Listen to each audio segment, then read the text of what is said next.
आज की इस वीडियो में हम देखने वाले हैं कि काली लिनक्स के अंदर कैसे हम किसी फाइल को व्यू कर सकते हैं और कैसे हम उसमें कोई चेंजेस कर सकते हैं।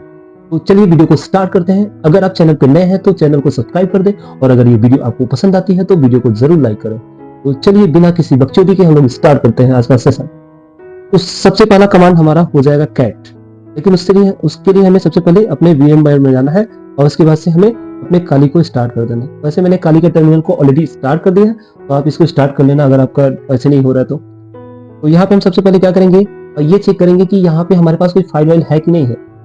तो अगर नहीं होगा तो बना लेंगे, है ना। तो ls लिखता हूँ और ls लिखने से पहले हमें क्या करना पड़ेगा, ये जो मेरा टर्मिनल वो ऑफ हो चुका है और इसको ऑन करने के लिए हमें सबसे पहले क्या करना होगा, लॉगिन करना होगा। तो लॉगिन करने के लिए हमें क्या करना है, एक मिनट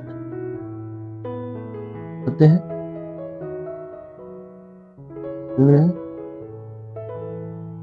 हमारा ऑन हो चुका है। अब इसमें देखिए,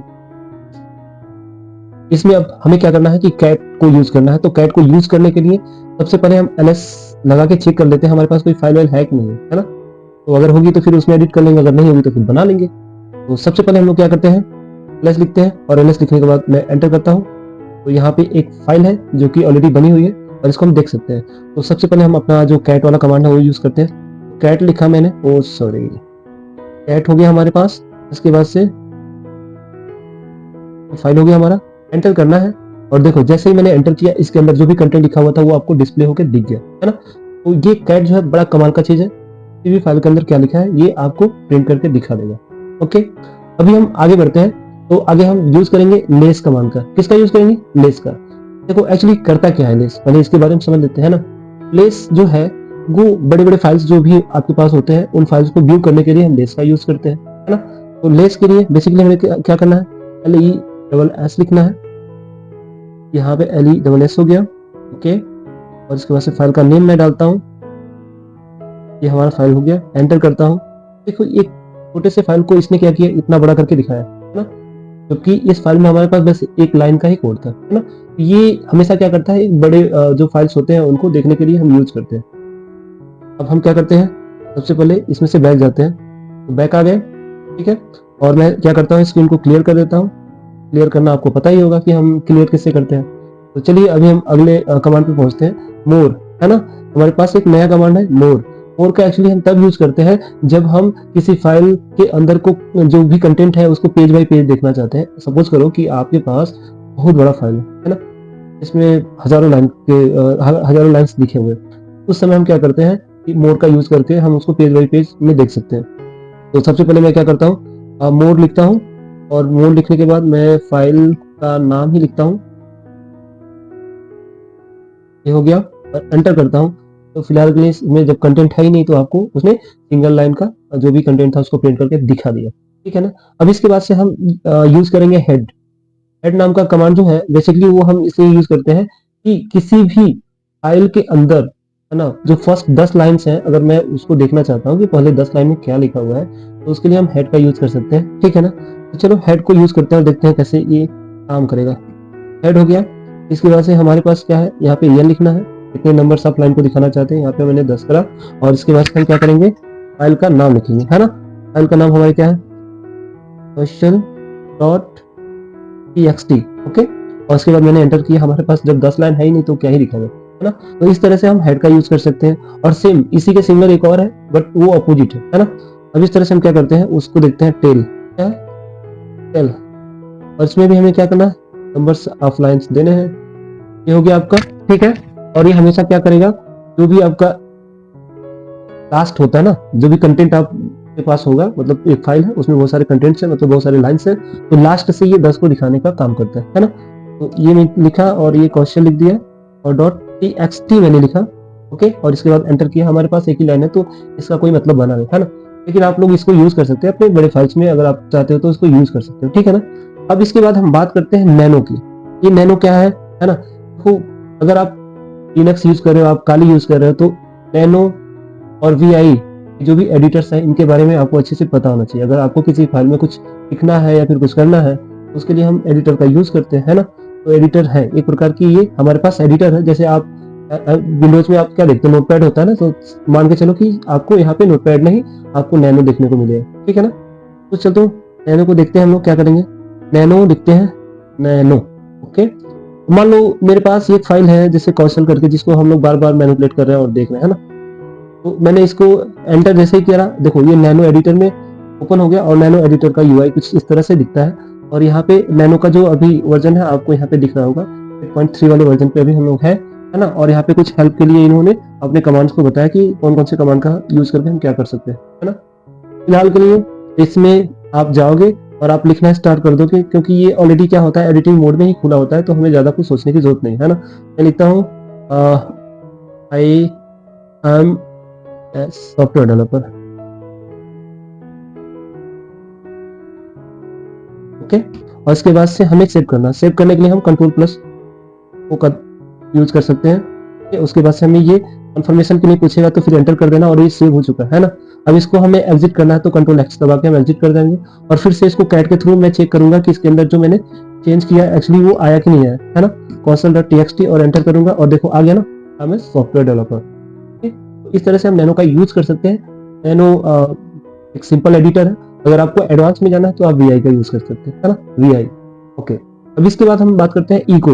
एक ऐसा कमांड है जो कि किसी भी कंटेंट को डिस्प्ले करने के लिए काम आता है ना। अब यहाँ पे मैं लिखता हूँ कि ch इको, और मैं लिख देता हूँ, पहले तो हम इस पे ट्राई करते हैं, देखते हैं कि काम करता है कि नहीं, है ना। किया, एंटर किया, देखिए हमने इसके आगे एक फाइल का नाम लिखा था, बट इसने फाइल के अंदर का कंटेंट नहीं, जो भी आपने लिखा उसको ही डिस्प्ले कर दिया। ओके, तो इस तरह से हम इको का यूज कर सकते हैं। ये आपका इको हो गया, और मैं लिखता हूँ, तो मैं इसको डबल कोट में करता हूँ, हेलो डियर। ओके, उसके बाद मैं एंटर करता हूँ, आप देखो हेलो डियर आ गया था। ओके, तो इस तरह से हम किसी भी कंटेंट को डिस्प्ले करवा सकते हैं इको के थ्रू, ठीक है। अब इसके बाद से हमारे पास आता है GREP, हो गया ना। GREP का एक्चुअली हम यूज तब करते हैं कि हम किसी फाइल के अंदर किसी पैटर्न को सर्च करते हैं, है ना। किसी पैटर्न को फाइंड करना है तो उसके लिए हम GREP का यूज कर सकते हैं। सिंपली क्या बोलते हैं, अभी फिलहाल के लिए हम क्या करते हैं कि यहाँ पे देखते हैं GREP हमारे पास हो गया, और इसके बाद से हम लोग क्या करते हैं कि इसमें हम तो क्वेश्चन निशाद है, तो हम सबसे पहले क्या करेंगे, लिखेंगे पैटर्न, तो भी पैटर्न हमें इसमें ढूंढना है। तो मैं लिखता हूँ क्वेश्चन, लिख देता हूँ, है ना। अगर क्वेश्चन यहाँ पे होगा तो हमें ये दिख जाना चाहिए, और कौन से फाइल में है, तो फाइल का नाम लिख देते हैं। फाइल तो हमारे पास यहीं पे है, लिखूंगा क्वेश्चन .txt, हो गया ना। इसके बाद मैं एंटर करता हूँ, तो यहाँ पे देखो इसने जो भी हमारे पास जो हमने सर्च किया उसने इसको रेड कलर करके दिखा दिया। इस तरह से हम किसी भी पैटर्न को किसी फाइल के अंदर खोज सकते हैं कि वो है कि नहीं है। ओके, भी समझ में आया ना। चलो अभी हम आगे बढ़ते हैं। एक हमारे पास और कमांड है डिफ। कौन सा कमांड है, डिफ कमांड है, और इसका यूज हम एक्चुअली क्या करते हैं कि फाइल के अंदर कंपैरिजन करने के लिए करते हैं कि भाई दोनों के अंदर क्या कंपैरिजन हो सकता है। सबसे पहले मैं क्या करता हूँ कि टच का यूज करके एक फाइल क्रिएट कर लेता हूँ, और फाइल क्रिएट करूंगा उसका नाम लिखता हूँ kk.txt। ओके, ये हो चुका है, और मैं kk.txt को नैनो में ओपन कर लेता हूँ, हो गया नैनो और kk.txt, हो गया ना। अब आप सोच रहे होंगे कि यार जब नैनो में हम एडिट कर सकते हैं तो मैंने नैनो का यूज क्यों नहीं किया। देखो मैं बताऊं, मेरा मन किया तो मैंने कर दिया। आप चाहो तो डायरेक्ट नैनो लिख के और उसके आगे आप किसी भी फाइल का नाम लिख सकते हो। अगर वो फाइल एग्जिस्ट करता है तो खुल जाएगा, अगर नहीं है वो नया क्रिएट हो जाएगा, है ना। तो इसमें हम क्या करते हैं, my name is Ram. Okay, और मैंने इसको क्या किया, लिख दिया, कंट्रोल ओ कर दिया, तो एंटर कर दिया, सेव हो चुका है, ठीक है। फिर एग्जिट कर जाता हूँ, मैं एग्जिट हो गया मैं। अब उसके बाद से डिफ यूज करूंगा, डिफ नाम का कमांड, और मैं क्या कंपेयर करूंगा। ओके, हमारे पास कौन से फाइल्स है, txt है, और फाइल एक है kk.txt।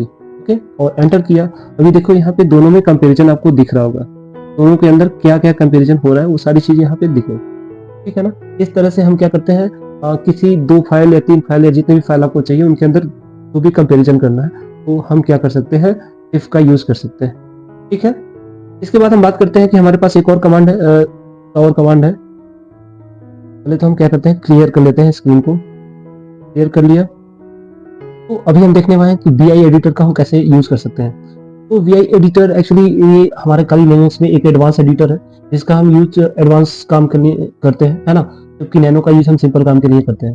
तो वी आई एडिटर जो है उसका जो काम करने का तरीका थोड़ा अलग है। जैसे कि अगर वी आई एडिटर में जाते हैं तो सबसे पहले हमें एडिटिंग मोड नहीं मिलेगा, है ना, वहाँ पे हमें सबसे पहले नेविगेशन मोड मिलता है और उसके बाद से हमारे पास होता है एडिटिंग मोड। एडिटिंग मोड करना पड़ता है, जैसा कि हम क्या कर रहे थे नैनो में जब यूज कर रहे थे तो नैनो में डायरेक्टली हमारा एडिटिंग मोड खुल जाता है, बट यहाँ पे ऐसा नहीं है ना। तो इसके लिए हमें सबसे पहले क्या करना होता है, एडिटिंग मोड में जाना पड़ता है। तो चलो अभी स्टार्ट करते हैं। देखो इसमें क्या होगा कि सबसे पहले तो मैंने वी आई लिखा और वी आई के बाद मैंने लिखा राजा राजा नाम का एक फाइल बना रहा हूं मैं वी आई में। अब ये राजा नाम का फाइल एक्चुअली अभी है नहीं, है ना, तो आप क्या कर सकते हो, किसी भी फाइल का नाम लिख सकते हो, है ना। अगर वो नहीं रहेगा तो वो बन जाएगा और रहेगा तो फिर खुल जाएगा, ठीक है। एंटर करेंगे और ये खुल चुका है।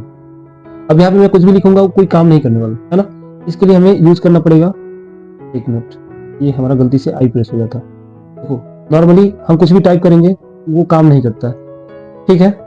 और हमें क्या करना पड़ता है, उसके लिए आई का यूज करना पड़ता है। आई जैसे यूज कर लेंगे, इंसर्ट मोड में जाएंगे और इंसर्ट मोड में जाने के लिए मैं कुछ भी लिख सकता हूँ, हेलो राजा। हेलो राजा मैंने लिखा। अब क्या करना है, मुझको नेविगेशन मोड में जाना है। नेविगेशन मोड में गया, फिर सेव करने के लिए इसको मैं क्या करता हूँ, ये कॉलन फिर W और एंटर करता हूँ, तो इस तरह से हमारा सेव हो जाएगा, ओके। और इस तरह से हम इसमें फाइल को सेव कर सकते हैं, ठीक है। नेविगेशन मोड में अगर आपको अप जाना है डाउन जाना है तो इसके लिए हमारे पास होता है यहाँ पे हम यूज कर सकते हैं, जैसे H का यूज कर सकते हैं। H का यूज हम लेफ्ट में जाने के लिए करते हैं, L का यूज हम राइट में जाने के लिए करते हैं, है ना। और जो हमारा J होता है वो डाउन जाने के लिए होता है और K जो होता है अप जाने के लिए होता है। यहाँ पे अभी हमारे पास सिंगल लाइन है, इसलिए अप एंड डाउन नहीं जा रहा, है ना। इस तरह से हम इसके नेविगेशन को यूज कर सकते हैं।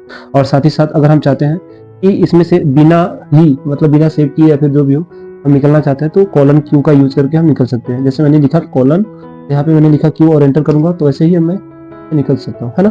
देखो हम निकल भी गए। मैं चाहता हूँ कि अभी जो हमने फाइल बनाया है उसको देखें कि वो एग्जिस्ट कर रहा है कि नहीं कर रहा। अभी क्लिक करेंगे, देखो आपका राजा नाम का टेक्स्ट आ गया ना।